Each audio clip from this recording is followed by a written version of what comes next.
اسلم ابو عمران رضی اللہ تعالیٰ عنہ فرماتے ہیں، ہم مدینہ منورہ سے قسطنطنیہ کے جہاد کے لیے روانہ ہوئے۔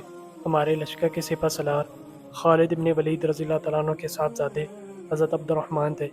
جب روم کی فوجیں شہر کی دیوار کے ساتھ صفیں باندھ کھڑی تھیں، ایک شخص نے دشمن پر حملہ کرنا چاہا تو کچھ لوگوں نے اس کو منع کیا اور کہا، اللہ کے سوا کوئی عبادت کے لائق نہیں، یہ خود اپنے ہاتھ سے ہلاکت میں پڑ رہا ہے۔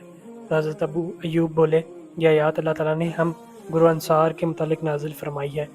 جب اللہ تعالیٰ نے اپنے نبی کی مدد کی اور اسلام کو غلبہ عطا فرمایا تو ہم نے کہا، آؤ اب ہم اپنے اموال میں چلتے ہیں اور ان کی اصلاح کرتے ہیں۔ اللہ تعالیٰ نے یہ آیت نازل فرمائی، اور اللہ کی راہ میں خرچ کرو اور اپنے ہاتھوں ہلاکت میں نہ پڑو۔ تو ہمارا اپنے ہاتھ ہلاکت میں پڑنا یہ تھا کہ ہم جہاد کو چھوڑ کر اپنے اموال کی دیکھ بھال میں مصروف ہو جائیں۔ ابو عمران فرماتے ہیں، اس کے بعد ابو ایوب مسلسل جہاد کرتے رہے حتیٰ کہ ان کو قسطنطنیہ میں دفن کیا گیا۔